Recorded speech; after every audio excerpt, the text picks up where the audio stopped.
Paranormal energy एक वो energy है, एक वो ऊर्जा है जो नॉर्मल नहीं है। एक फैमिली ने वो घर परचेज किया, बहुत खूबसूरत घर था मुस्कान, मतलब 2 साइड ओपन वो घर था और कुल मिला के 4 लोग उस फैमिली में हैं। जब से वो लोग वहाँ शिफ्ट हुए ना, वो धीरे धीरे धीरे धीरे धीरे डिप्रेशन में जाने लगे और उस घर में उनको हर समय कभी किसी की आवाज़ आना, कभी कोई ऐसे नॉक करते हुए पता लगता था, कभी कभी किसी के रोने की आवाज़ आती थी। यहाँ पे हम मतलब न्यू शिफ्ट करे थे एंड वो घर ना पहले किसी और का था और काफ़ी सालों से बंद पड़ा था। तो वहाँ पे 3 कमरे थे। अब जब मैं वहाँ पे सोने जाती थी तो मेरे को ना तुरंत नींद आ जाती थी, जो पॉसिबल नहीं है। तब मुझे ना अपने कानों में घंटियाँ सुनाई देती थी। ओह, वो भी एक नहीं, ऐसे किससे 50-60 घंटियाँ एक साथ बज रही हो। बाप और बेटा ट्रेन में सफ़र कर रहे थे, तो वो बेटा खिड़की के साइड बैठा था और खिड़की उसने खोली तो उसने देखा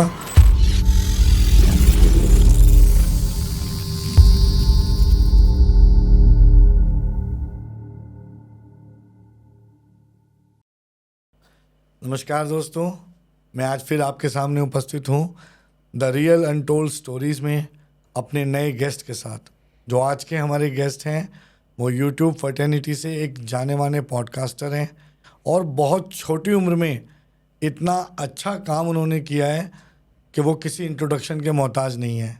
तो आज हमारे साथ मौजूद हैं मुस्कान नरेट से खुद मुस्कान। हाय Hello. मुस्कान, कैसे हो आप? मैं बहुत बढ़िया, thank you so much for inviting me. Thank you so much for coming to this podcast. Muskan के साथ मैंने पॉडकास्ट किया हुआ है, तो आज आपको एज ए गेस्ट मैंने यहाँ बुलाया है। आपके यहाँ मैं एज ए गेस्ट गया था। एक नया एक्सपीरियंस आपके लिए होने वाला है। राइट। तो मुस्कान, सबसे पहले जो मैंने इंट्रोडक्शन दिया मुझे लगता है वो बहुत कम है आपके लिए।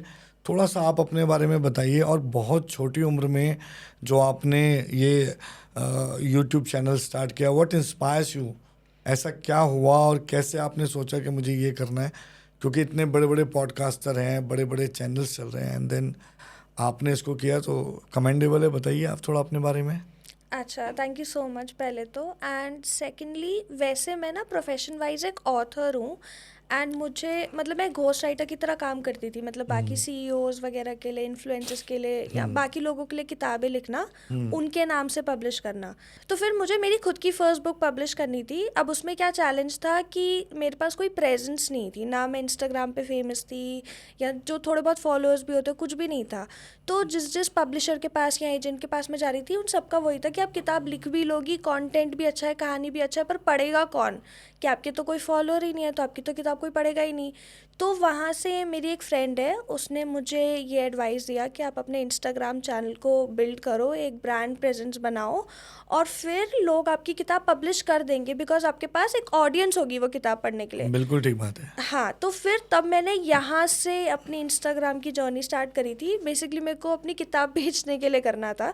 तो फिर मैंने इंस्टाग्राम पे स्टोरीज सुनाना स्टार्ट करा और उसमें से कुछ स्टोरीज़ लोगों को पसंद आई, कुछ स्टोरीज़ वायरल चली गई। फिर वहाँ से मेरे को फॉलोअर्स मिलना स्टार्ट हो गए।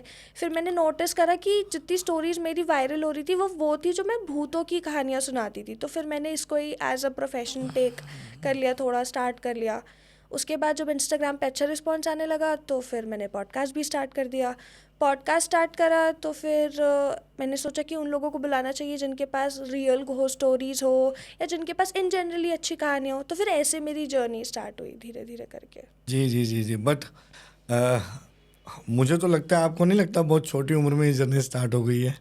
हाँ, एक्चुअली मैंने ना थोड़ा पहले से ही काम वगैरह करना स्टार्ट कर दिया था, तो मेरे को तो लग रहा है बहुत लेट हो गया। और फिर आजकल लोग भी इतनी जल्दी जल्दी भाग रहे हैं ना, तो फिर मुझे लगता है कि लेट हो गया। बट कह भी सकते हैं थोड़ा जल्दी है, पर अगर आप वैसे देखोगे तो बहुत लोग हैं जो अभी तो 17-18 साल के, उनकी भी बहुत अच्छी फॉलोइंग है, या वो भी अपनी किताब लिखे बैठे हैं, या उन्होंने भी अपना एक बिजनेस बिल्ड कर दिया है। तो आजकल की जनरेशन थोड़ी फास्ट चल रही है। बिल्कुल ठीक, मैं बिल्कुल मानता हूँ आजकल की जनरेशन थोड़ी नहीं, बहुत फास्ट है। तो मुस्कान, ठीक है, जैसा आपने बताया कि इंस्टाग्राम पे आपने जो स्टोरीज़ नरेट की, स्पेसिफिकली जो पैरानॉर्मल साइंसेस से रिलेटेड थी या पैरानॉर्मल स्टोरीज़ थी, उनको अच्छा रिस्पांस मिला। तो वो पैरानॉर्मल स्टोरीज़ जो आप नरेट करते थे वो फिक्शनल स्टोरीज़ थी या रियल स्टोरीज़ थी, कैसे मतलब? पहले तो मैंने स्टार्ट करा था कि मैं रियल स्टोरीज़ ही सुनाऊँ, तो उसके अंदर सिर्फ पैरानॉर्मल नहीं थे, पर जो असली केसेस थे, जैसे मर्डर मिस्ट्रीज़ हो गई, थ्रिलर केसेस हो गए, जो रियल केसेस है जो आज तक अनसॉल्व्ड है वो हो गए, वो सब मैं सुनाती थी। बट वो रियल वाली चीज़ में ना लोगों को इतना मज़ा नहीं आता था मेरे ख्याल से, ज़्यादा मतलब लोग इंटरेक्ट नहीं करते थे। फिर कुछ मैंने फिक्शनल स्टोरी स्टार्ट करी तो उस पर लोग बहुत ज़्यादा मज़ा लेते थे, फिर उस पे लोग बहुत ज़्यादा कमेंट करते थे, वो उन लोगों को बहुत ज़्यादा पसंद आती थी, तो मैंने सोचा मे बी फिक्शनल ही करना चाहिए। तो अब जो मोस्टली मैं पोस्ट करती हूँ वो सारी फिक्शनल स्टोरीज ही है। अच्छा अच्छा अच्छा। अब बात करते हैं उस यूट्यूब जर्नी की कि जिसमें आपने बहुत छोटी उम्र में जल्दी जल्दी अपने फॉलोअर्स कमा लिए और काफ़ी अच्छा आपका चैनल मैंने देखा रिस्पॉन्स है उस पर। तो जो ये पैरानॉर्मल कंटेंट अब आप शूट कर रहे हो, इसमें आप अलग अलग पैरानॉर्मल एक्सपर्ट से मिलते हो और अलग अलग मतलब बातें सुनने को आपको मिलती हैं, तो कैसा मतलब ये जर्नी कैसे आपको लगती है? आपको कभी ऐसा नहीं लगता किसी के साथ बैठ के कि यार डरने वाली बात हो रही है या ये कैसे हो गया, या मतलब मैं बार बार इस बात को बोल रहा हूँ कि being in this early age ऐसे कई पॉडकास्टर या ऐसे कई पैरानॉर्मल एक्सपर्ट आपके पास आए हैं जिनसे बात करना इतनी छोटी सी उम्र में और उनके उन टॉपिक्स को कवर करना जिसमें हम कई सारे एंटिटीज़ की बात कर रहे हैं, तो मतलब how come this is happening with you? मतलब मेरे लिए ये एक मतलब क्यूरोसिटी भी है और ये मतलब थोड़ा सा मतलब मुझे लगता है डाइजेस्ट करना थोड़ा मुश्किल है। हाँ, सो बेसिकली अभी तक तो आई एम वेरी लकी, जितने भी लोग मेरे पॉडकास्ट पे आए, चाहे आप हो चाहे कोई और पैरानॉर्मल एक्सपर्ट हो, वो सब ना मेरे साथ काफ़ी अच्छे टर्म्स पे रहे हैं। उन्होंने मुझे अच्छी तरह गाइड ही करा है कि अच्छा तुम ये भी कर सकते हो, वो भी कर सकते हो। सब ने मुझे कुछ सिखाया ही है कि अच्छा अगर तुमको मतलब इस बारे में बात करनी है तो ये 2-4 चीज़ें मत करना, ऐसे अट्रैक्ट हो सकता है कुछ, ऐसे तुम बच सकते हो। तो सब मेरे साथ काफ़ी अच्छे रहे हैं। बाकी बात रही डर लगने की, तो जब से मैं छोटी हूँ मुझे डर तो बहुत लगता है इन सब चीज़ों से। इनफैक्ट जब मैं अपनी भी जो पेज की स्टोरीज है उसे लिखती हूँ, तो अगर मैं कभी रात को लिखती हूँ तो फिर मेरा रहता है कि सोने से पहले हनुमान चालीसा चलेगा, तब मुझे नींद आएगी, या मैं फिर सुबह 6 बजे तक सोऊंगी नहीं कि जब तक बाहर उजाला नहीं हो रहा। तो डर तो मुझे बहुत लगता है। एंड अब जब मैं इन लोगों से बात करती हूँ या किसी के भी केसेस सुनती हूँ तो और पता चलता है कि अच्छा ये सब चीज़ें हैं। अब तक जो सिर्फ एक कहानी थी कि मुझे लग रहा था कि अच्छा भूत होते हैं, अब सबसे बात करके, लोगों से मिल के, उनकी जर्नी सुन के, उनके केसेस सुन के लगता है कि ये जेन्युइनली एग्जिस्ट करता है। तो डर लगता ही है, बट अब आपने काम स्टार्ट कर दिया, आप रुक तो नहीं सकते ना, इसलिए। बिल्कुल ठीक बात है, बिल्कुल।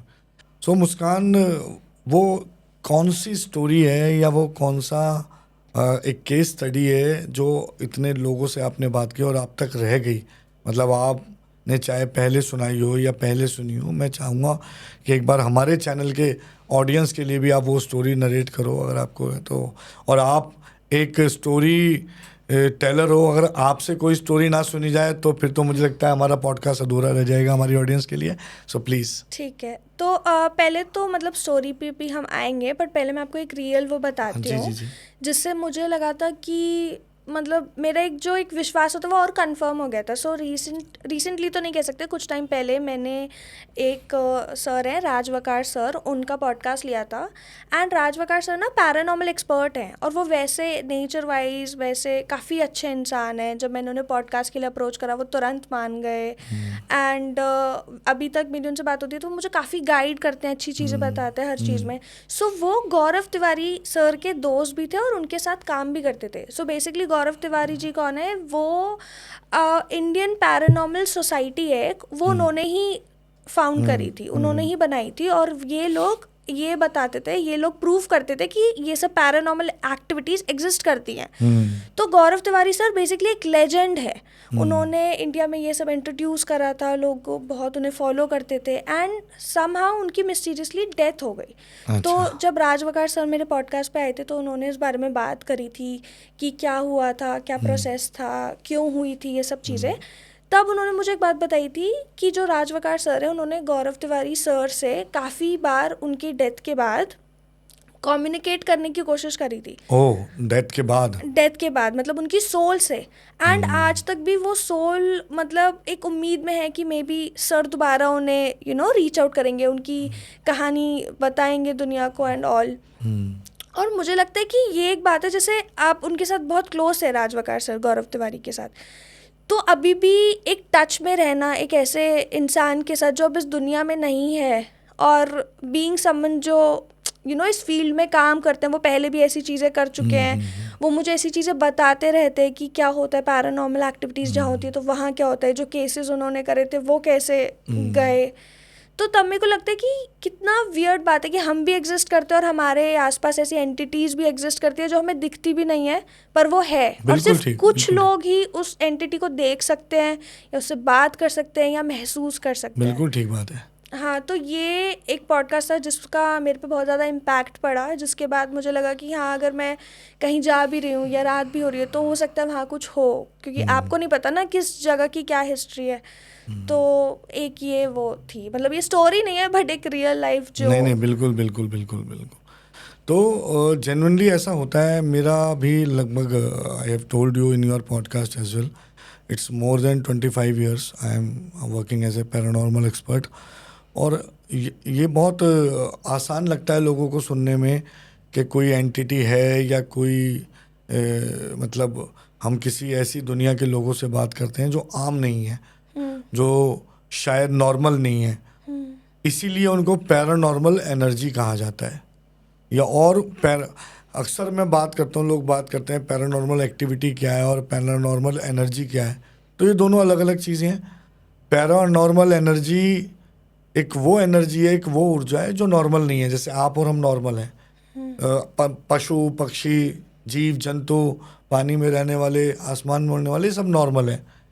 इसके अलावा कोई भी ऐसी एंटिटी जो इस दुनिया में एग्जिस्ट तो करती है पर आपके और हमारी तरह विजिबल नहीं है, नॉर्मल नहीं है, वो पैरानॉर्मल एनर्जी कहलाती है। और पैरानॉर्मल एनर्जी के साथ की जाने वाली कोई भी क्रिया उसे पैरानॉर्मल एक्टिविटी कहते हैं।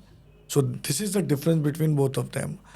तो मुस्कान, मैं अब आपसे ये जानने की कोशिश करना मतलब मैं जानना चाहता हूँ कि आपने अपनी पर्सनल लाइफ में क्या इस तरह का कुछ कभी अनुभव किया है, या आपने इन जनरल कभी ऐसा कुछ देखा या सोचा है जो आपको लगता हो कि हाँ अब आई कैन से कि ऐसा है, चाहे अपने किसी रिलेटिव या किसी फ्रेंड या किसी नोन के साथ, मतलब आप चाहो तो उनका नाम या वो मत डिस्क्लोज करो, बट आई जस्ट वांट कि आपका पर्सनल एक्सपीरियंस, कभी पर्सनल एनकाउंटर इन चीज़ों के साथ हुआ है? तो पहले जब वो सब हो रहा था या जब मेरे साथ वो एक्सपीरियंस हुआ था तो मुझे लगा था शायद वहम होगा, या लाइक अप अंटिल नाउ तो मुझे वो लगता भी नहीं था कि वो पैरानॉर्मल हो सकता है। पर अब मैं इतने लोगों से बात कर चुकी हूँ, इतनी कहानियाँ सुन चुकी हूँ, सुना चुकी हूँ कि मुझे लगता है हाँ शायद वो कुछ पैरानॉर्मल था। कौन सा, किसकी बात कर रहे हैं आप, थोड़ा सा मतलब हाँ डिटेल में? मैं बताती हूँ। सो जैसे आपने भी बताया था कि मेरी लाइफ में ऐसा बहुत लगा कि मैं घर बहुत शिफ्ट करूँगी। जी। तो अभी तक मैं 6-7 बार घर शिफ्ट कर चुकी हूँ, जहाँ पे हम रहते थे पूरी फैमिली के साथ 6-7 बार। तो उनमें से एक जगह थी जहाँ पे हम मतलब न्यू शिफ्ट करे थे, एंड वो घर ना पहले किसी और का था और काफ़ी सालों से बंद पड़ा था, बट फिर हमने वो खरीद लिया एंड हम वहाँ पे रहने लग गए एंड ऑल। जब हम वहाँ पे रहने लगे ना तो वहाँ पे 3 कमरे थे, तो मेरे को आज तक मैं अपनी बहन के साथ एक कमरा शेयर करती थी। तो जब वहाँ पे एक एक्स्ट्रा रूम था, कोई यूज़ नहीं था, तो मेरे को लगा कि इसको मैं अपना कमरा बनाऊंगी। तो मैंने बहुत जिद करी घर वालों से कि मुझे अपना कमरा चाहिए, अपना कमरा चाहिए, और वो भी मान गए कि ठीक है रख लो। पर वो जो कमरा था ना वो घर के एकदम एंड में था, उधर कोई खिड़की भी नहीं थी, बस एक दरवाज़ा था, ज़्यादा बड़ा नहीं था, खिड़की भी नहीं थी, कुछ भी नहीं था, एंड में था, और थोड़ा मतलब उसकी वाइब भी थोड़ी अजीब सी थी। तो घर वालों ने मेरी जिद पे मुझे वो कमरा दे दिया। अब हम वहाँ पे शिफ्ट हुए, उसके पहले दूसरे दिन ही मैंने कहा कि मैं यहीं सोऊंगी, मेरा कमरा यहीं, अपना सारा पूरा दिन यहीं पे पढ़ूंगी, सोऊंगी, सब यहीं। अब जब मैं वहाँ पे सोने जाती थी तो मेरे को ना तुरंत नींद आ जाती थी, जो पॉसिबल नहीं है। अगर आप लेटते हो, जब तक आप बहुत थके हुए नहीं हो, आपको तुरंत नींद नहीं आएगी, आपको 2-4 मिनट लगेंगे लेटने में, सोने में। बट मेरे साथ ऐसा होता था कि उस कमरे में जाते मुझे तुरंत नींद आ जाएगी, और वो जो एक फेज होता है ना जब आप सो भी नहीं रहे पर आप एकदम उस नींद वाले स्टेट में हो, तब मुझे ना अपने कानों में घंटियां सुनाई देती थी। वो भी एक नहीं, ऐसे किससे 50-60 घंटियां एक साथ बज रही हो, एकदम सुनाई दे रही है। और ऐसा नहीं कि वो कमरे में गूंज रही है, सिर्फ मेरे कानों में। कि अगर मैं अपनी पेरेंट्स से पूछूंगी, बहन से पूछूंगी कि अभी घंटी की आवाज़ आ रही थी क्या, तो वो मना कर देंगे। पर मुझे मेरे कानों में लग रहा है कि जैसे आपने कोई हेडफोन्स वगैरह लगा रखे हैं और कुछ आप ऐसा चला रहे हो, तो बहुत क्लियर आती थी। पर क्योंकि मुझे नींद ही इतनी ज़्यादा आती थी तो मैंने उस बात पे कभी ध्यान नहीं दिया। 3-4 दिन वो चीज़ होती रही मेरे को बहुत वियर्ड लगने लग गया कि ऐसा बार बार क्यों हो रहा है। अब वहीं से मुझे ना डर लगना भी ज़्यादा स्टार्ट हो गया, क्योंकि जब मैं उस रूम में दोपहर में भी बैठती थी काम वाम करने तो मुझे हमेशा ऐसा लगता था कि कुछ देख रहा है मुझे, या कुछ है, कुछ अजीब सा है। अब ऐसा नहीं है कि मैंने किसी को देखा हो खड़ा हुआ या कुछ ऐसा, बट मेरे को हमेशा ऐसा फीलिंग आती थी कि कोई ना कोई या तो मुझे देख रहा है या कोई मेरे पीछे है, या right, कोई right. उस दीवार के उधर है मतलब खड़ा है। फीलिंग ऑफ एनी एनर्जी या कोई ऐसी किसी की प्रेजेंस फील थी, मतलब मुझे बहुत अजीब सा लगता था। तो 3-4 दिन ये सब होता रहा, मैंने पेरेंट्स को बताया, वो कहते हैं अरे वहम है, क्योंकि मैं तो बच्ची थी ना तब, उनकी नजरों में। हाँ, 6th क्लास में थी शायद मैं, 6-7, तो उनके लिए तो एक बच्ची है, डरावनी मूवी देखी होगी और डर गई रात को। राइट। हाँ, तो फिर उसके बाद मैंने अपनी बहन के साथ दोबारा सोना स्टार्ट कर दिया। पर जब तक हम उस घर में थे, हम उस घर में सिर्फ 1 साल रहे। अब किसी के लिए भी अगर आप घर खरीद रहे हो, शिफ्ट हो रहे हो, तो अब दोबारा से इतनी जल्दी शिफ्ट नहीं होगे।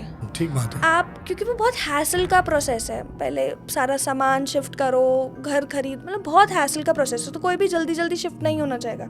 पर उस 1 साल में हमारे साथ फाइनेंशियल लॉसेस बहुत ज़्यादा हुए, तबीयत बहुत ख़राब रहने लग गई, मेरी बहन की, मेरे पापा की, मतलब बहुत अजीब चीज़ें होने लग गई कि हमें ना वहाँ पे बहुत नेगेटिव भी रहता था, घर पे लड़ाइयाँ भी बहुत ज़्यादा होने लग गई।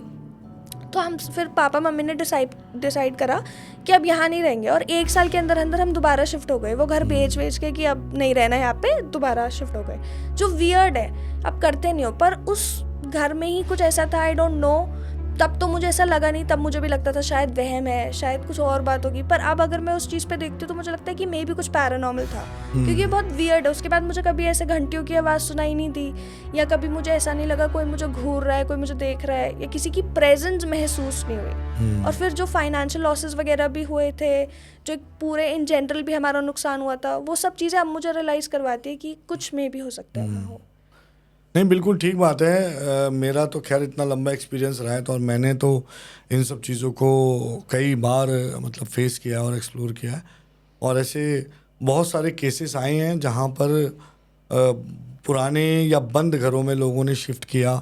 कभी कभी वो क्योंकि अक्सर ऐसे बंद घर थोड़े कम लालच से मिल जाते हैं, या मतलब कम पैसे में मिल जाते हैं और आसानी से मिल जाते हैं, तो उनमें अक्सर इस तरह की समस्याएं होती हैं। ऐसे कई केसेस आए हैं। मुझे मेरा एक इंसिडेंट ऐसा याद है कि एक घर में मतलब बहुत ज़्यादा पुराना नहीं, लास्ट ईयर का इंसिडेंट है। एक फैमिली ने वो घर परचेज़ किया, बहुत खूबसूरत घर था मुस्कान, मतलब 2 साइड ओपन वो घर था, और कुल मिला के 4 लोग उस फैमिली में हैं, और चारों लोग मतलब जब से उस घर में शिफ्ट हुए थे, मतलब 150 गज का वो घर, बहुत खूबसूरत घर, कॉर्नर का वो था, और सामने पार्क फेसिंग है, बहुत अच्छी सोसाइटी में है, दिल्ली के अंदर है, और देख के लगता था यार वाकई में बहुत अच्छा है, और मतलब इसमें रहा जा सकता है। लेकिन जब से वो लोग वहाँ शिफ्ट हुए ना, वो धीरे धीरे डिप्रेशन में जाने लगे, और इतना एक टाइम ऐसा आ गया कि उस घर के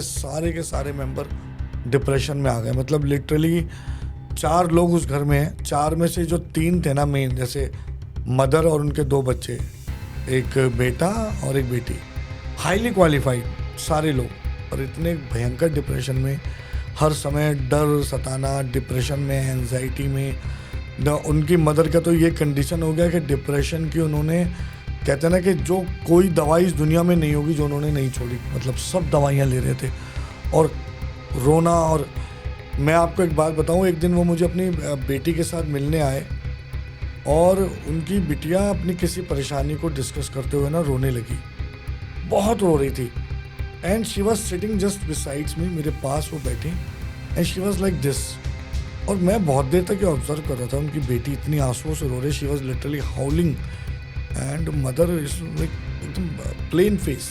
तो मैं थोड़ा सा अजीब लगा। इससे पहले मैं उनसे कुछ पूछता या बता पाता, उन्होंने मुझे खुद बोला कि सर मुझे ऐसा लगता है कि मेरे अंदर के आंसू भी सूख गए, अब ये इतना रो रही है, आप सोचोगे कि मैं माँ हूँ, मुझे रोना बिल्कुल नहीं आ रहा। अरे मैं क्या बताऊँ, मेरा डिप्रेशन की परिस्थिति है कि मुझे समझ ही नहीं आ रहा मैं इस सिचुएशन में रिएक्ट कैसे करूँ, या मैं इतना रो चुकी हूँ। मतलब ये हालात उन लोगों का हो गया था, और उस घर में उनको हर समय कभी किसी की आवाज़ आना, कभी कोई ऐसे नॉक करते हुए पता लगता था, कभी कभी किसी के रोने की आवाज़ आती थी घंटों। तो वो लोग बहुत मतलब ज़्यादा परेशान थे लिटरली। जब मैं उस घर में गया तो मैंने उन्हें सबसे पहले यही कहा कि आपने जब भी ये घर शिफ्ट किया है उससे पहले ये घर कई साल तक बनता। तो बोले नहीं नहीं ऐसा तो कुछ था ही नहीं, ये घर तो हमने जिनसे लिया है उन्होंने तो बहुत तरक्की की है, यहाँ पे बहुत कुछ किया है। मैंने कहा मुझे नहीं पता, पर मेरी कैलकुलेशन ये कहती है ये घर बनता, आप इसे पता लगाएं। जब उन्होंने लिटरली इसका पता किया तो ये सच्चाई निकली कि 3-4 साल वो घर बंद था और बहुत टाइम उनसे पहले जो रहते थे उनसे भी पहले किसी ने वहाँ पर एक फैमिली ने एक मिल के सुसाइड किया था डिप्रेशन में रहकर। वो फैमिली डिप्रेशन में आ गई तो डिप्रेशन में सारी फैमिली ने एक साथ सुसाइड किया था। इसकी वजह से उस घर में उनके प्रेजेंस महसूस होती थी, उनके रोने की आवाज़ आती थी। तो अंत में वही जो मेरा प्रोसेस होता है मैंने उनको वहाँ से हटाया और मतलब ठीक किया।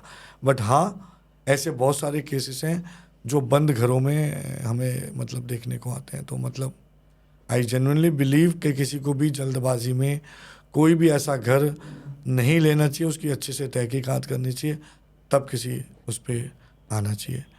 अच्छा मुस्कान, अब हम थोड़ा सा और आगे बढ़ते हैं और ये जानना चाहते हैं कि आपका जो ये जो चैनल है और मतलब इसकी ग्रोथ और इसको लेकर आपकी क्या सोच है, आप आगे के लिए इसके बारे में क्या सोचते हैं, या अभी जितनी ग्रोथ आपको मिली है उसको लेके आपका क्या मानना है और कितने टाइम में आपने ये ग्रोथ पाई है, कैसे ये ग्रोथ आई और किस तरह आपने इसमें ग्रो किया?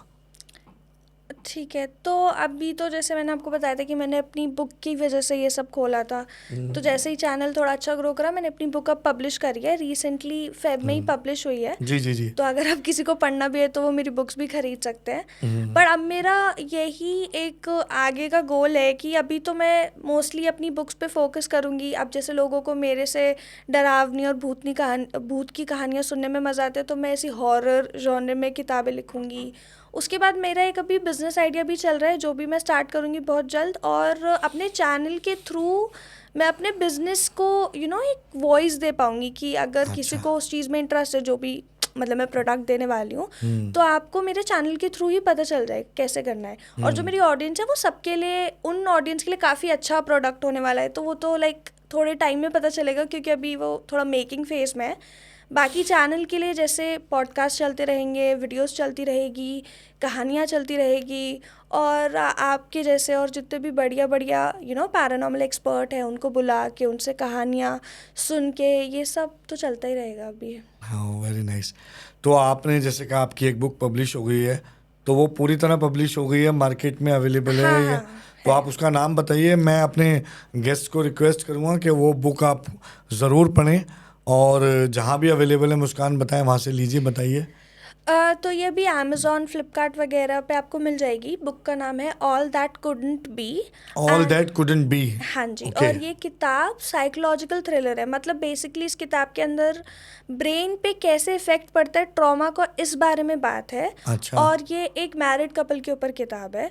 और जिन लोगों को भी थ्रिलर में इंटरेस्ट है, जिन लोगों को भी ये जानने में इंटरेस्ट है कि आपका ब्रेन कैसे वर्क करता है, क्योंकि आपकी लाइफ में, आपकी पूरी बॉडी में सबसे इम्पॉर्टेंट ऑर्गन ब्रेन ही है ना, क्योंकि वही सब कुछ कर रहा है।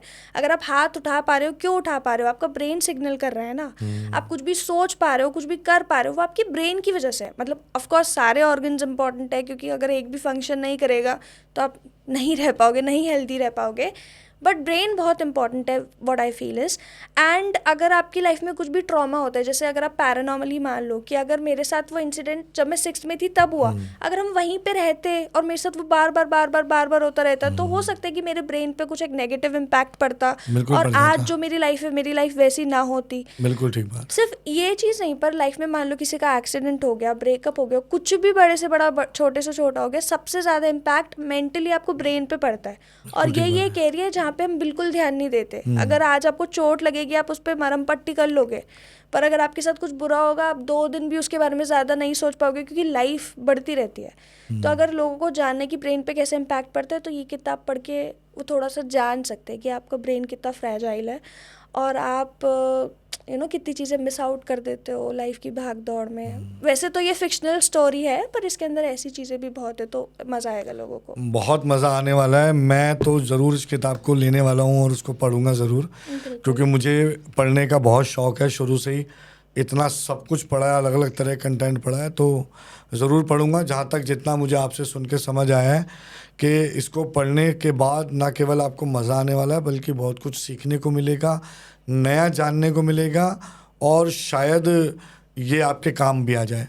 एग्जैक्टली। तो बहुत बहुत अच्छा, मतलब अच्छी बात है, बहुत छोटी एज में आपने एक ऐसी किताब इतने बड़े टॉपिक पे लिखी है। I will definitely like to appreciate it and congratulate you कि बहुत बड़ी बात है। कॉन्ग्रेचुलेशंस और गॉड ब्लेस यू कि आपका ऐसा कंटेंट और आए। तो मुस्कान, एक और सवाल जो मेरे माइंड में है, क्योंकि मैं अपने आप को ना, मैं थोड़ी सी आपको बताऊं कि जब से मैंने पॉडकास्ट शुरू किया है लास्ट ईयर से ही, I been to all this, and इस पे भी सारा मेरी टीम का मतलब श्रेय है। मुझे ये सब कुछ सोशल मीडिया के बारे में मैं आज भी अपने आप को कहता हूँ कि मैं I am a big zero, I don't know much about social media. ठीक है, जब फेसबुक आया था थोड़ा बहुत फेसबुक चलाना आ गया था, फ़ोटो डाल दी अपनी, कोई हम कहीं जा रहे हैं तो चेक इन डाल दिया, इतना सब, बस इतना। कुछ नया परचेज़ किया उसकी फ़ोटो डाल दी। तो मतलब जैसे बिगिनर होते हैं। आज इंस्टाग्राम चलाते हैं तो रील्स चलानी आ गई हैं, रील्स देखो, टाइम पास करना है। तो वो सब मतलब बहुत कुछ मुझे पता नहीं है कि प्रोफेशनली और कमर्शियली आज ये किस लेवल पर पहुंच गया। मैं देखता हूँ लोगों की बड़ी बड़ी सर्वाइविंग इसी से चल रही है। तो एक सवाल जो मेरे माइंड में इन सबको लेके आता है वो ये कि आपका मतलब कंटेंट क्रिएशन में जो क्या क्या चैलेंजेस आते हैं और कैसे इन चैलेंजेस से ओवरकम किया जाता है, क्योंकि अब आपने कितने साल हो गए आपको लगभग पॉडकास्ट और ये सब करते हुए? मैंने जो स्टार्ट करा है, मुझे पॉडकास्ट करते हुए मेरे ख्याल से 6-7 महीने हुए होंगे। 6-7 महीने? और हाँ। 6-7 महीने में इतना अच्छा, मतलब टचवुड, गॉड ब्लेस यू, बहुत अच्छा ग्रोथ है आपके पास। मतलब यूट्यूब पे तो नहीं है उतना, बिकॉज अभी आप स्टार्टिंग एरिया पे है, बट हाँ इंस्टाग्राम पे थोड़ा बहुत पर मुझे है तो मेरे यूट्यूब पास वाला भी अच्छा। ग्रोथ अच्छा दिखता है आपका, कई सारी चीज़ें अच्छी हैं आज की डेट में। मैं देखता हूँ बहुत लोग बहुत बहुत पुराने चैनल से, उन पे भी कुछ कंटेंट नहीं है, लेकिन आपका कंटेंट है। तो कंटेंट क्रिएशन में क्या चैलेंजेस आते हैं और आपको कैसे उनको ओवरकम करना पड़ता है, कैसे करते हैं, थोड़ा सा उस पर बात की जाए। कंटेंट क्रिएशन में तो बेसिकली मतलब आई ट्राई माई बेस्ट, क्योंकि मेरे ऐसे बहुत सारे फ्रेंड्स हैं जो मुझे अच्छी तरह गाइड करते हैं, जिन्होंने मुझे इस लाइन में स्टार्ट करवाया है। तो उनसे मैंने सीखा है कि स्टार्ट करो तो क्वालिटी से करो, चाहे वो कैमरा क्वालिटी हो, वॉइस क्वालिटी हो, कंटेंट की क्वालिटी हो, बिकॉज आपको नहीं पता आप कब मतलब वायरल हो जाओ। तो अगर आपकी कोई अच्छी क्वालिटी वाली वीडियो वायरल नहीं हो रही तो मे बी शायद आपकी वो ऑडियंस वापस नहीं आएगी। वो वाली तो मे बी चल जाए पर वापस नहीं आएगी। पर अगर आप स्टार्टिंग से कंसिस्टेंटली क्वालिटी देते जा रहे हो तो फिर लोग रुकेंगे, लोगों को इंटरेस्ट आएगा। तो एक ये है, इसमें कोई चैलेंज आई वुड नॉट से कि है, बट हाँ अगर आप क्वालिटी देना चाहते हो तो आपको बहुत इन्वेस्ट करना पड़ेगा, लाइक मनी वाइज, प्रोडक्शन में, स्टूडियोज़ में, कैमराज में, माइक्स में, ये सब इन्वेस्ट करना पड़ेगा। विच इज़ अगर आप करना चाहते हो तो अच्छे से करो। लाइक ये नहीं है कि जब तक आपके पास ये सब चीज़ें स्टार्ट ही मत करो, आप फ़ोन से भी अच्छे से कर सकते हो। फ़ोन से कर रहे हो तो फिर मेक श्योर कि आप कंटेंट अच्छा बना रहे हो, यू नो, फ़ोन की भी बेस्ट क्वालिटी निकाल रहे हो। जब एकदम सूरज अच्छी, यू नो, लाइक लाइटिंग अच्छी है तो नेचुरल लाइटिंग में जाके कर रहे हो। चैलेंजेस मेरे को जो आए वो टू बी ऑनेस्ट इतना कुछ चैलेंज अभी तक मैंने देखा नहीं है। पर आई वुड से कि कभी कभी क्या होता है कि अब मेरी ही फील्ड में मैंने लड़कियां बहुत कम देखी है। हाँ, हाँ, हॉरर पे बिल्कुल जो ठीक बात बात है। करती है, या जो हॉरर पॉडकास्ट में काम कर रही हैं कि वो खुद चला रही हैं, या जो हॉरर रिलेटेड कंटेंट बना के रील्स या लॉन्ग फॉर्म में डाल रही हैं। पर इसमें लड़के बहुत ज़्यादा हैं, लड़के आदमी लोग बहुत ज़्यादा हैं। सो मैंने उनके और अपने ऑडियंस में क्या फ़र्क देखा। वैसे तो मेरी ऑडियंस बहुत अच्छी है, जो जेन्युइनली मुझे फॉलो करते हैं वो बहुत अच्छे हैं। बट जो कभी कभी फॉलो नहीं करता, गलती से वीडियो पे आ गया, तो उनके कमेंट्स थोड़े ऐसे होते हैं कि इसको क्या पता, लड़की है, बच्ची है। मेरी ही उम्र के एज के लड़के भी तो कर रहे हैं, तो आप उनके तो उस पर सवाल नहीं उठा रहे कि बच्चा है। बट मेरे कंटेंट पे आएगा लड़की है, कुछ भी बोल रही है, वगैरह वगैरह। तो कभी कभी वैसे वाले चैलेंजेस आते कि लोग मुझे ज़्यादा सीरियसली नहीं लेते, क्योंकि एक तो मेरी आवाज़ थोड़ी वैसी नहीं है हॉरर के लिए सूटेबल आई गेस। और फिर एक वो लड़की वाला फैक्टर कि लड़कियों को वैसे देखा नहीं जाता भूत या कहानी सुनाने में, मेरे ख्याल से अभी तक। तो मैं देख रही हूँ कि अगर सेम कंटेंट अगर मैं भी डाल रही हूँ और सेम कंटेंट कोई लड़का क्रिएटर भी डालेगा, तो उस पर मैं सारे कमेंट्स पढ़ूंगी, wow sir, amazing podcast, amazing video, क्या बात कह दी, क्या कहानी सुना दी। और मेरे पे कुछ कुछ कमेंट्स आ सकते हैं जो होगा कि कुछ भी कह रही है, या इसे नहीं पता, या ये तो जाओ बेटा पढ़ाई कर लो, ऐसे वाला थोड़ा स्टफ। बट बहुत सारे पॉजिटिव कमेंट भी आते हैं जिसके लिए आई एम वेरी ग्रेटफुल। बहुत लोग बहुत सपोर्ट करते हैं, कमेंट करते हैं, रेगुलरली वीडियोस देखते हैं, मुझे डीएम करते हैं। सो वो भी बहुत अच्छा है। बट स्टार्टिंग में थोड़ा इम्पैक्ट करता ही है, बट अब आपको पता ही है कि होना ही है। ऐसा नहीं है कि सिर्फ मेरे साथ होता है, लड़कों के साथ भी होता है। बट मैं अपने चैलेंजेस बता रही हूँ। और ऐसा भी नहीं है कि बीइंग फीमेल वाला की कोई मुश्किल है कि आप कंटेंट क्रिएट नहीं कर सकते, बहुत कर रहे हैं। बहुत सारी फीमेल क्रिएटर्स बहुत अच्छी फील्ड में।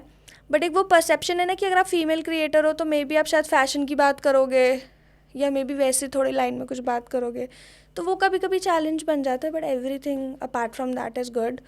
जो साथ के क्रिएटर्स भी है वो भी बहुत ज़्यादा सपोर्ट करते हैं। सभी अच्छे हैं आई वुड से इस फील्ड में। तो आप बिल्कुल ठीक कह रहे हो। मैं आपकी बात को थोड़ा सा और बड़ा कर देता हूँ कि एक्चुअली में ये एक बड़ा कड़वा सच है जो आपने अभी बोला कि हम लोग एक ऐसी दुनिया में से आए हैं, और मुझे लगता है अभी भी काफ़ी हद तक पूरी तरह हम निकल नहीं पाए हैं, जो एक मैन मेड वर्ल्ड है। ठीक है, उसमें हर चीज़ इंसान यानी एक आदमी एक मैन के नज़रिए से देखी गई है। तो आप हमारे शास्त्रों में भी देखो तो श्रवण कुमार तो है, श्रवण कुमारी नहीं है। ठीक है, तो बहुत सारी चीज़ें ऐसी हैं, अगर हम कुछ बोलेंगे तो वो कंट्रोवर्शियल हो जाता है। लेकिन हर आदमी का अपना व्यक्तिगत नज़रिया, व्यक्तिगत एक्सपीरियंस होता है, और उम्र से किसी भी चीज़ का अंदाज़ा नहीं लगाया जा सकता। उसकी नॉलेज, उसका जैसे मैं आपकी बात कर रहा हूँ, आपकी नॉलेज, आपका एक्सपीरियंस, आपका डिटर्मिनेशन, आपका डिसिप्लिन, आपका चीज़ों को जानने की जो क्यूरोसिटी है और उससे सीखने की जो क्यूरोसिटी है, वो इंसान को बड़ा बनाती है। मैं हमेशा एक बात कहता हूँ कि आसमान में उड़ने वाला गुब्बारा अपने रंग की वजह से नहीं उड़ रहा है, उसके अंदर की जो क्वालिटी है वो उसकी वजह से उड़ रहा है। तो आप अपने अंदर की क्वालिटी की वजह से उड़ रहे हो। इस बात से कोई फ़र्क नहीं पड़ता आपकी क्या उम्र है, और आप एक लड़की हो। मैं तो कहता हूँ ये और अच्छी बात है। Being a girl in early age, you are doing it, hats off to you, और करना चाहिए, निडर होके करो। मैं मुस्कान अपनी बताऊं, जब मैं नया नया पॉडकास्ट करना शुरू किया था तो मुझे बड़ा शौक था, मैं सारे कमेंट्स देखता था। और कोई कुछ भी कमेंट कर रहा है, कोई कह रहा है अरे इसने क्या, ये तो ऐसा लग रहा है कहानी बना के बोल रहा है, अरे ये तो कितनी बार तो ये अटक गया है। अरे भाई, कोई आदमी कैमरा फेस कर रहा है पहली बार, इसलिए भी अटक सकता है। मैंने जो ये अभी हमारी सीरीज चल रही है द रियल अनटोल्ड स्टोरीज, मैं आपको बताऊं, अब से इस एपिसोड से पहले जितने एपिसोड आए हैं उनमें मैंने केवल अपने उन गेस्ट को बुलाया है जो मेरे फॉलोअर्स रहे, जिनके साथ लाइफ में सचमुच कुछ ऐसा बीता और हमने मतलब ईश्वर की कृपा से उसे रिजॉल्व किया, और उन्होंने आप बीती बताई।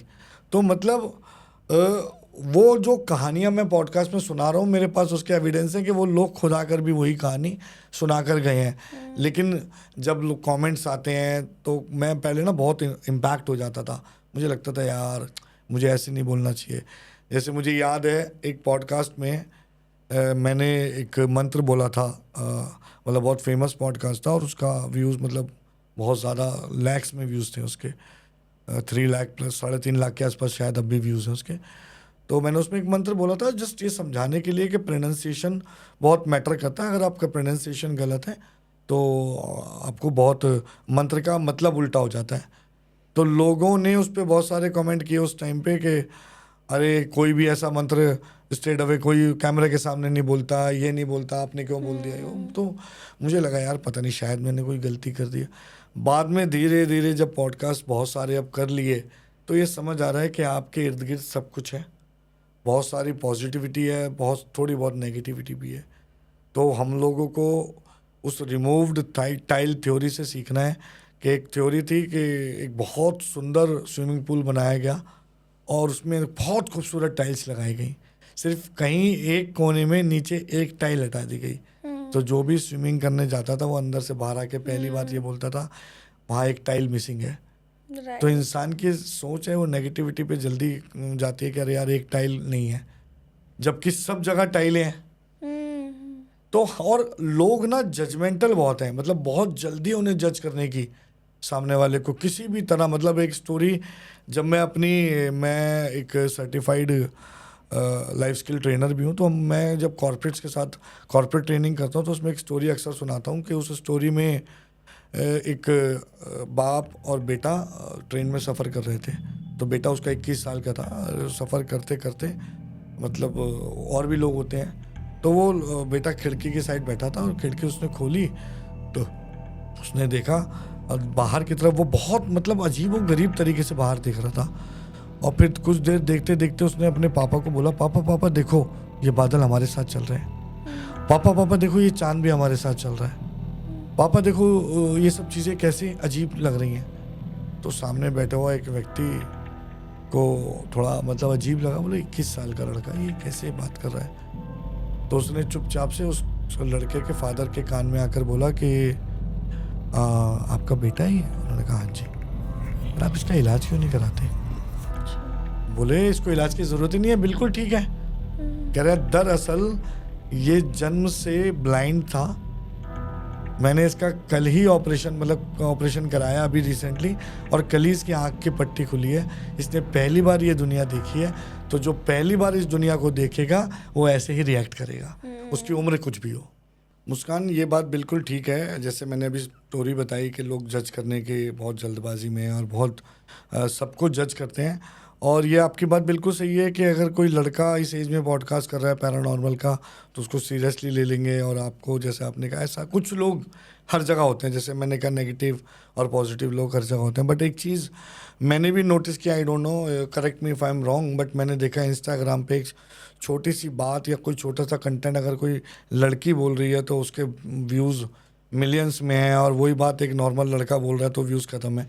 तो वो मतलब कभी कभी ऐसा मेरे को लगता है कि लोगों की एक मेंटालिटी है, स्टीरियोटाइप नॉलेज है कि भाई अगर कोई कंटेंट एक लड़की बना रही है या लड़का बना रहा है तो उसमें मतलब है डिफरेंस रहता है। ऐसा नहीं है, देखो कि अगर लड़की बना रही है तो फेमस हो ही जाएगी। मैं से बहुत लोगों को जानती हूँ, लड़कियां हैं, बहुत ट्राई कर रही हैं, सब लगा रही हैं, पैसे लगा रही हैं, टाइम लगा रही हैं, नहीं हो पा रही फेमस। क्यों? वो भी तो लड़की है, वो भी तो सुंदर है, वो भी तो आपके उस क्राइटेरिया में फिट आ रही है। और ऐसे मैंने बहुत लोगों को देखा है, लड़कों को, जो मतलब नॉर्मल कोई भी कंटेंट बनाएंगे, चाहे वो क्रिंजी क्यों ना हो, और वो लाखों में जा रहा है। अब लड़कों के साथ क्या होता है ना, अगर आप लड़के हो तो अगर आप कुछ मतलब शायद गाली भी दे रहे हो या कुछ भी कर रहे हो तो वो एक बैटर में, फन बैटर में शायद लोग ले लेंगे कि मस्ती मजाक कर रहा है ना। पर अगर आप लड़की हो तो आपको बहुत लिमिटेशंस रखनी पड़ती है। एंड आजकल ऐसी भी बहुत लड़कियां जो वो लिमिटेशंस ना रख के एकदम ऐसा कंटेंट बना रही हैं जो उन्हें नहीं बनाना चाहिए। तो इसमें लड़का लड़की वाला नहीं है। पर मैं जैसे मैंने बोला कि मेरे को वो कमेंट्स आते हैं तो मैं बायस नहीं रहूँगी इस चीज़ पे। लड़कों को भी बहुत ज़्यादा दिक्कतें होती है कंटेंट बनाने में। हो सकता है क्योंकि वो लड़के इसलिए उन्हें इतने व्यूज़ ना मिलते हों, पर अगर उनको व्यूज़ वाली जगह पे वो थोड़ा कम पड़ रहे हैं तो फिर वो एक फ्रीडम वाली जगह पे उन्हें एक बोनस पॉइंट मिल रहा है कि उनके पास हर चीज़ बनाने की फ्रीडम है, वो कुछ भी टॉपिक उठा सकते हैं, कैसे भी बात कर सकते हैं। अब जैसे अब ये लड़का लड़की वाली बात कर रहे हो, मेरे साथ एक और चीज़ होती है कि मैं ज़्यादातर क्या, मैं फ़िक्शनल स्टोरीज़ ही बनाती हूँ। और मैंने अपने बायो में साफ साफ लिख रखा है फ़िक्शनल स्टोरीज़। अपने कमेंट्स में भी लिख देती हूँ हॉरर स्टोरीज़। कमेंट पे कोई मैं हर कमेंट का रिप्लाई देती हूँ। तो अगर आप मेरी रील पे जाओगे सबका रिप्लाई मिलेगा आपको। कोई पूछता भी है ये सच है झूठ है तो मैं उस पर भी लिखती हूँ फ़िक्शनल।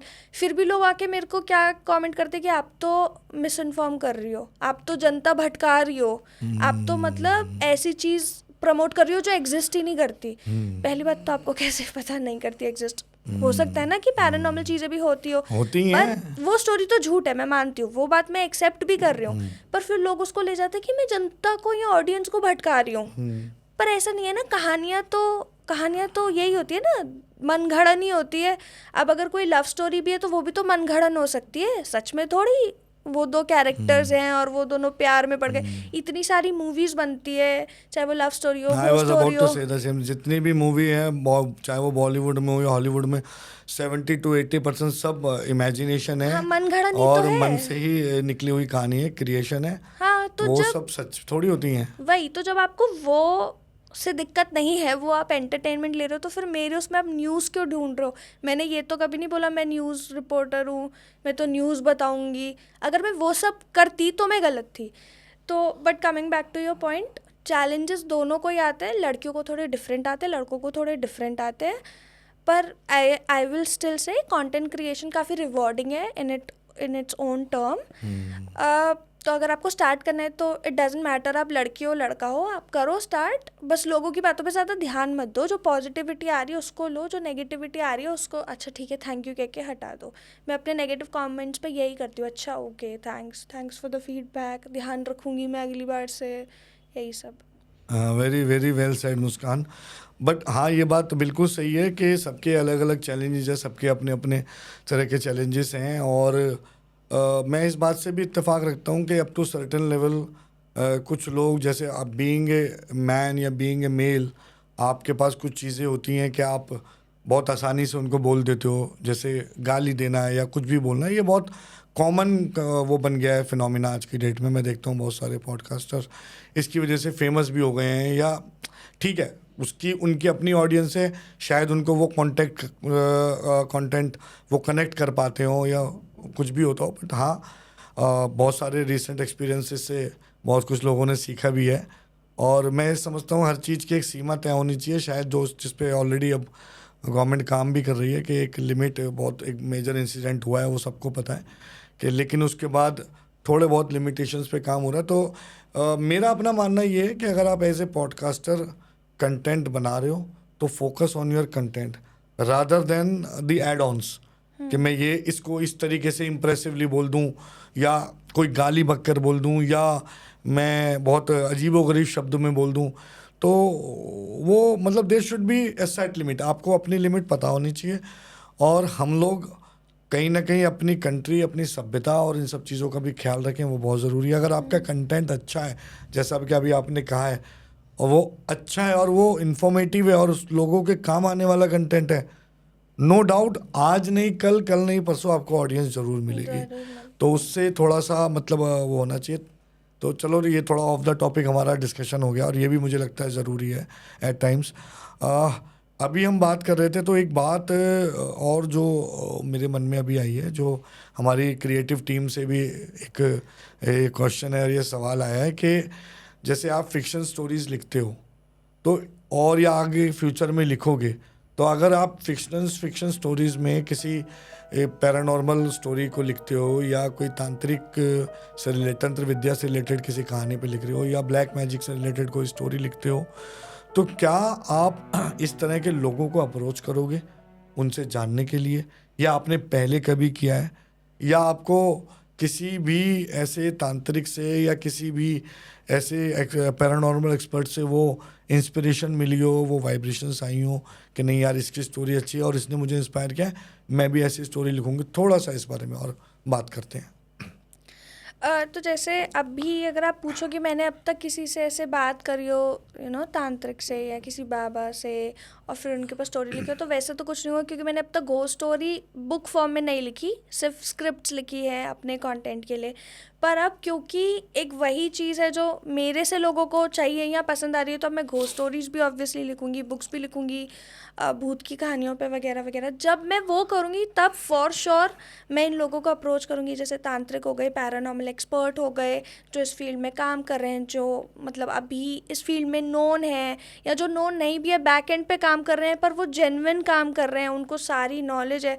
उन लोगों से बात करके ही फिर मैं एक अच्छा कंटेंट है वो लाऊंगी। बिकॉज अगर आप फिक्शन भी लिख रहे हो फिर भी कुछ ना कुछ तो उसका बेस है ना। अगर जैसे भूतों की कहानी भी लिख रहे हो तो आधी जनता तो मानती है ना भूत हैं, और बहुत सारे लोग इसके अंदर काम भी करते हैं कि वो भूत भगाते भी हैं, भूतों से बात भी करते हैं। तो हर चीज़ के लिए आपके कुछ ना कुछ तो सोर्सेज हैं। तो हाँ, जब मैं वो करूँगी तो आई टच दो sources, I touch base with दो सोर्सेज, और मैं सबसे वो नॉलेज इन्फॉर्मेशन लेके ही फिर एक अच्छी किताब, एक अच्छा कंटेंट निकालूंगी जो लोगों को पढ़ के मज़ा भी आए, इन्फॉर्मेशन भी मिले और एंटरटेनमेंट भी मिले, और सीखने का भी मिले। पर जैसे अगर वो फिक्शनल ही होगा तो उसमें मे बी सीखना थोड़ा लिमिटेड हो जाए, पर बाकी तो मुझे लगता है फिक्शनल हो या रियल हो, सीखना हमेशा होता है और हर जगह से सीखना चाहिए। हमारे बहुत बड़े कलाकार का कहना है एक का कि सीखना बन तो जीतना बन, तो सीखते रहना चाहिए।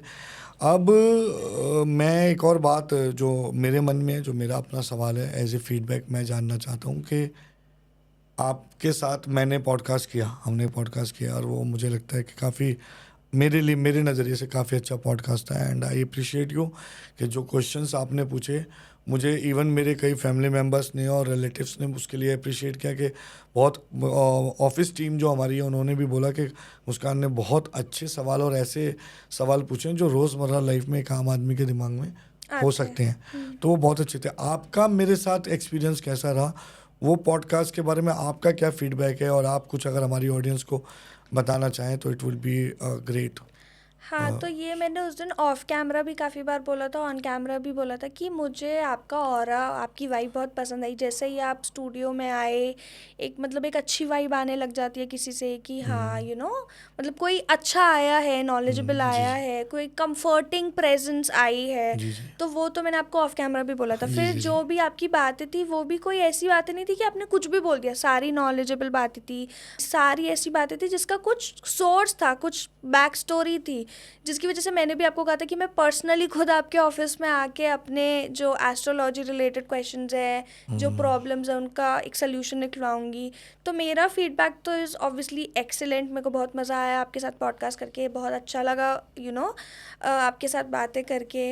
मुझे लगता है कि one of the best podcast में से एक था जो मैंने आपके साथ करा, बिकॉज उसके अंदर बहुत ऐसी चीज़ें थी जो मेरे दिमाग में बहुत पहले से चल रही थी अबाउट मी, अबाउट एस्ट्रोलॉजी, जो उस दिन जाके क्लियर हो गई। जी सो जी इट्स नॉट कि हमने पॉडकास्ट कोई स्क्रिप्ट लिख के करा था कि अच्छा आप यही बोलोगे, मैं यही पूछूंगी। वो बहुत स्पॉन्टेनियस चीज़ थी और बहुत रियल और रॉ कॉन्वर्जेशन थी जो मुझे काफ़ी अच्छी लगी।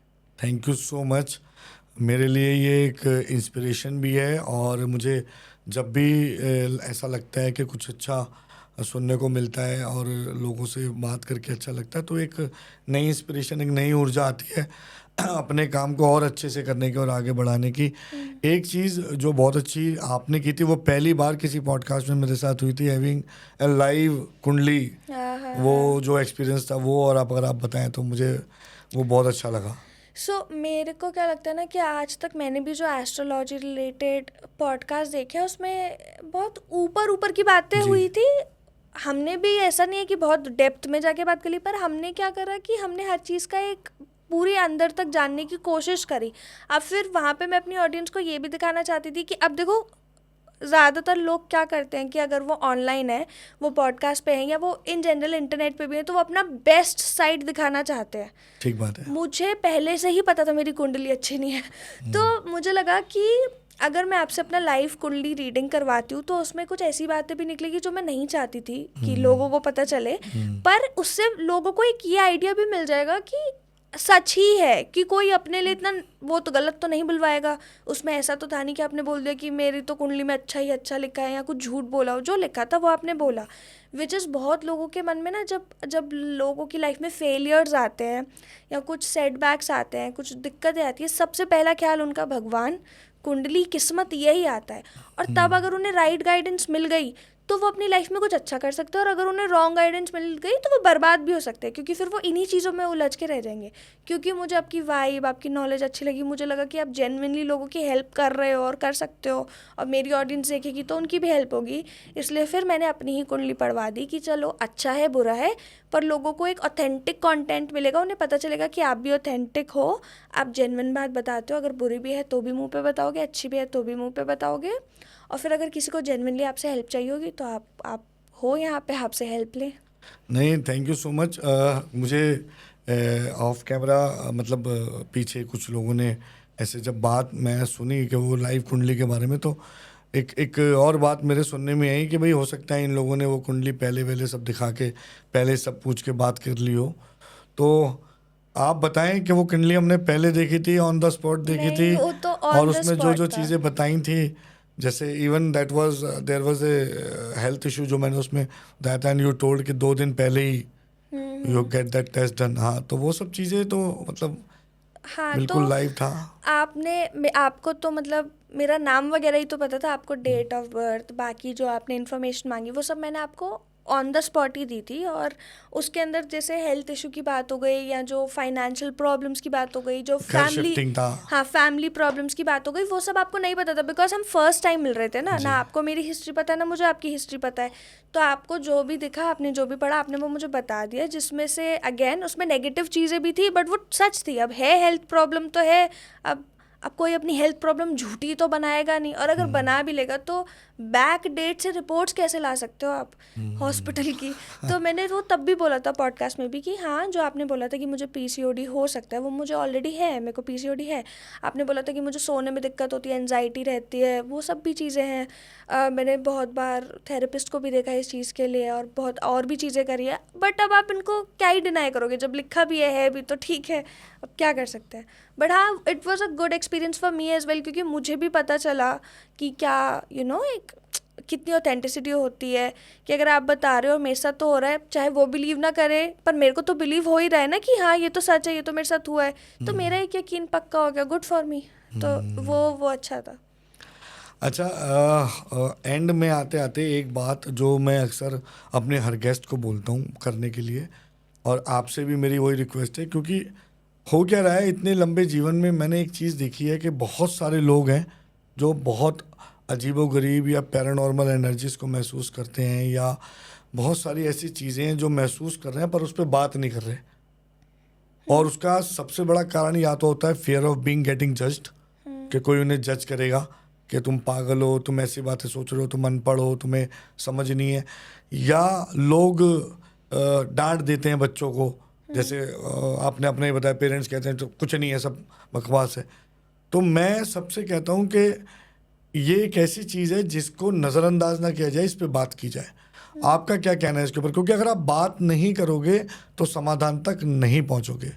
हाँ, मेरे को लगता है अगर आपके साथ ऐसा कुछ भी एक्सपीरियंस हो रहा है तो ऑफकोर्स आपको बात करनी चाहिए, आपको हेल्प लेनी चाहिए, आपको राइट गाइडेंस लेनी चाहिए। बट इसके साथ मुझे ये भी लगता है कि अगर आप यकीन नहीं करते ना, मत करो, कोई बात नहीं, आप अलग इंसान हो, आपके अलग बिलीव्स है, पर उस चीज़ का मजाक मत उड़ाओ। बिकॉज मैंने ऐसे बहुत सारे स्टोरीज भी पढ़े हैं, लाइव एग्जाम्पल्स भी देखे हैं, जहाँ पे लोग यकीन नहीं करते, फिर वो उस चीज़ का ना उल्लंघन कर देते हैं, और फिर वो चीज़ उनके साथ हो जाती है। पर अब फिर क्या, किस बात का पछता रहे हो? आपने खुद ही वो स्टेप लिया ना, आपने उस चीज़ का मजाक उड़ाया, आपको जो चीज़ मना करी गई आपने वही जाके करी, तभी तो आपको ये नेगेटिव इम्पैक्ट दिख रहा है। जैसे फॉर एग्जांपल मेरे को बचपन से, जैसे कोई होली दिवाली का टाइम आता है, या वैसे ही इन जनरल भी, मम्मी हमेशा कहती है अगर चौराहे पे कुछ तुम्हें बंधा हुआ दिखे उसे टापना नहीं चाहिए। तो मैं तो पहले ही डरती थी, तो मैं हमेशा भाग के वहाँ से दूर रह के जाती थी। पर कुछ लोग मुझे दिखेंगे कि उनमें है वो एक क्यूरियोसिटी, कह लो, कुछ भी बोल लो, कि नहीं कहा तो अब तो टाप के, कुछ मेरा कुछ नहीं बिगाड़ सकता कोई भी, वो करेगा वो चीज़। फिर अगर उसके साथ कुछ बुरा हो जाएगा तो किसका गलत हो रहा है? आपका ही हो रहा है ना। तो अगर आपको बात नहीं करनी, आपको यकीन नहीं करना, मत करो, पर किसी और के बिलीफ का मजाक मत उड़ाओ। और अगर आप उस चीज़ पे बिलीव नहीं करते, फिर भी थोड़ा प्रिकॉशन तो आप ले ही सकते हो, अपनी सेफ्टी के लिए तो ले ही बिल्कुल सकते हो। बिल्कुल लेना चाहिए। मैं कहता हूँ, मैं फिर वही बात कहूँगा कि आपको इस पर बात ज़रूर करनी चाहिए। अपने घर में अगर आप कुछ अलग महसूस कर रहे हो तो उस पर बात करो। जैसा कि मुस्कान ने बहुत अच्छी बात कही, आपका बिलीफ नहीं भी है तो ऐसी चीज़ों को नज़रअंदाज मत करो। आप उनको मान नहीं रहे, ठीक है, पर उनको धुतकारो भी मत। धुतकारने से आपको कोई फ़ायदा नहीं है। आप उसको धुतकार के, कोई आपको मज़ा नहीं आने वाला, कोई मनोरंजन नहीं हो रहा, कोई आपकी बहादुरी का तमगा आपको नहीं देगा। लेकिन उसका अगर 1% गलती से नुकसान हो गया तो वो नुकसान कभी कभी आप और आपका परिवार भी भुगत सकता है। तो मेरा मानना ये है कि ठीक है, मानो ना मानो ये आपकी पर्सनल चॉइस है। एक तो इसका धुतकारो मत, और अगर कुछ है ऐसा तो उस पर प्लीज़ बात ज़रूर करो, क्योंकि बात करके हम समाधान तक पहुंचते हैं। करेक्ट। ठीक है, तो Muskan, thank you so much, God bless you. आप यहाँ आए, मुझे बहुत अच्छा लगा, बहुत सारी बातें हमने की, बहुत अच्छी अच्छी बातें हमने की, और मुझे लगता है कि हमारी ऑडियंस के लिए आज के एपिसोड में सीखने के लिए भी बहुत कुछ रहा है। बहुत सारे एक्सपीरियंसेस, स्टोरीज़ हमने शेयर की, और वो सब भी मुझे एक नई ऊर्जा की तरह मतलब महसूस होता है। तो मैं आपका बहुत बहुत शुक्रगुजार हूँ, और आगे भी जब भी मौका लगेगा हम एक दूसरे के साथ काम करते रहेंगे, क्योंकि हमारा छोटा सा स्टेप हमारी किसी ऑडियंस में किसी एक व्यक्ति के भी यदि काम आ गया तो बहुत बहुत मतलब मुझे लगता है हमारा एपिसोड बनाना या पॉडकास्ट करना सफल हो गया। तो दोस्तों, आज आप हमारे साथ जुड़े, आपका बहुत बहुत धन्यवाद। मैं हमेशा से कहता हूँ एंड में लाइक, सब्सक्राइब, शेयर करने के लिए, लेकिन आज मैं मुस्कान से रिक्वेस्ट करूँगा कि हम हमारी ऑडियंस को मुस्कान बोलें कि उन्हें क्या करना है। आप तो तो अगर आपको ये पॉडकास्ट पसंद आया है तो ज़रूर लाइक करें, शेयर करें और सब्सक्राइब करें ये चैनल, क्योंकि सर काफ़ी अच्छा कंटेंट लाते हैं, सर काफ़ी अच्छी बातें बताते हैं. सो आई वुड से कि आप इनको ज़रूर फॉलो करें. Thank you so much. ज़रूर फॉलो करना है, ज़रूर सब्सक्राइब करना है. Thank you so much. Thank you Thank so you much so Muskan. much. God Thank bless you. You.